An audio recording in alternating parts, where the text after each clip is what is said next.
This is ERi-TV viewers. Welcome to English News Broadcast with me, your reporter Bersabet Taghle. Coming up are the major headlines for today.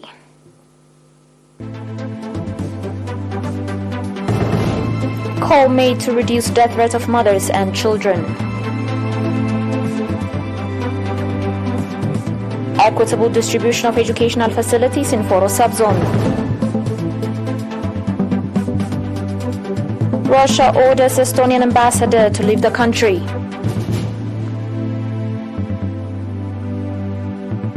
And Colombian National Liberation Army rebels to resume peace talks in Mexico.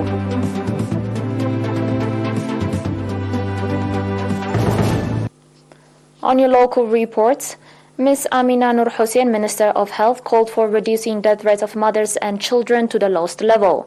Minister Amina made the call at the activity assessment meeting the Ministry of Health branch in Ansaba region organized on 19 and 20 January in Keren.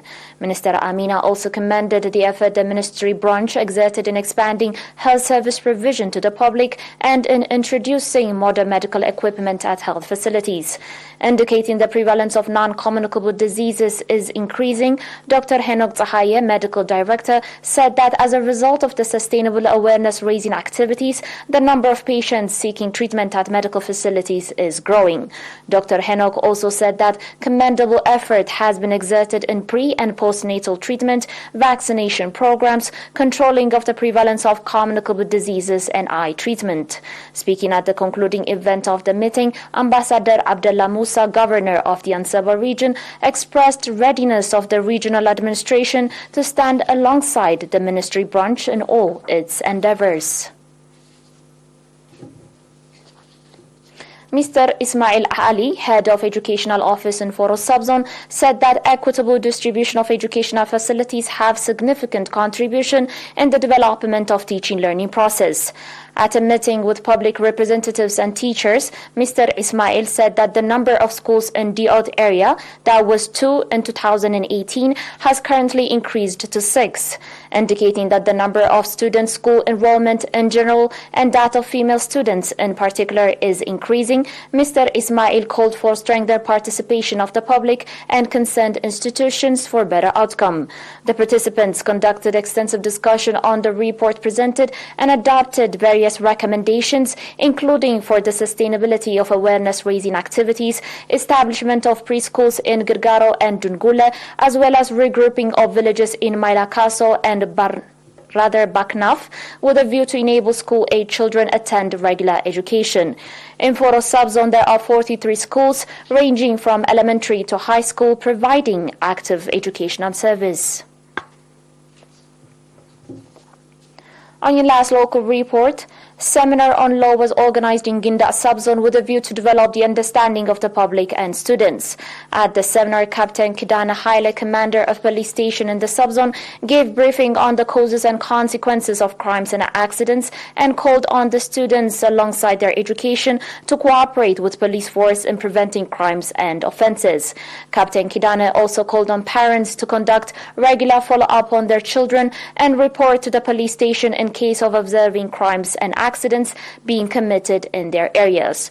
Lieutenant Kifle Tesfayonas, head of crime prevention, on his part gave detailed briefing on the crimes and accidents committed in the subzone and human loss and property damage as a result.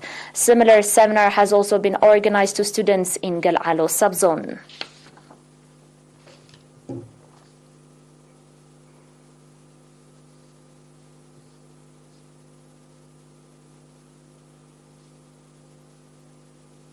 Dear viewers, do stay with us for the international reports after the short break.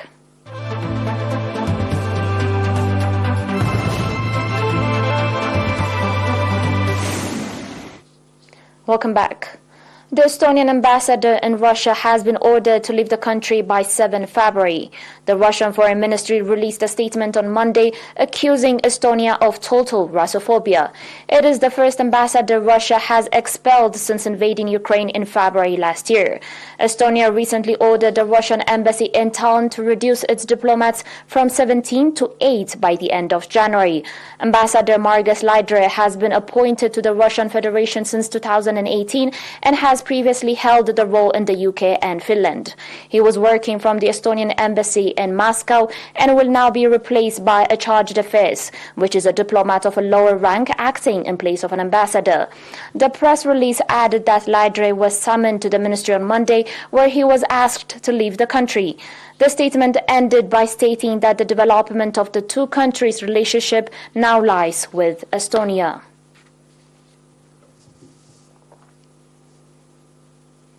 On today's final report, Colombia and the ELN, or the National Liberation Army rebel group, said on Saturday they will resume peace talks in Mexico next month, overcoming a recent impasse after the government recently declared and then called off a bilateral ceasefire.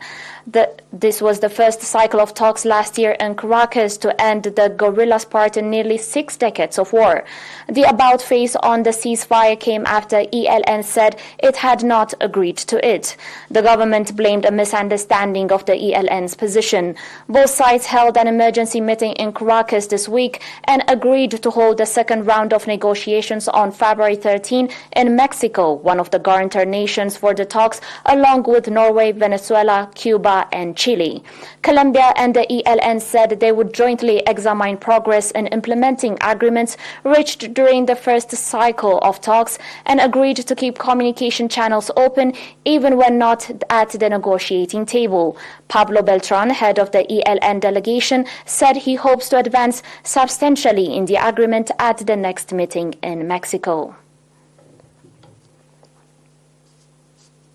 You're still watching us on ERi-TV. Dear viewers, and now a recap of today's major headlines. Call made to reduce death rate of mothers and children. Equitable distribution of educational facilities in Foro subzone.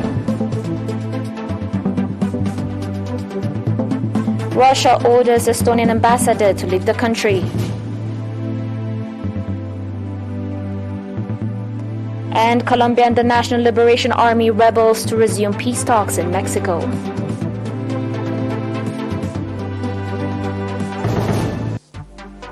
Dear viewers, that was it for today. Thanks for watching.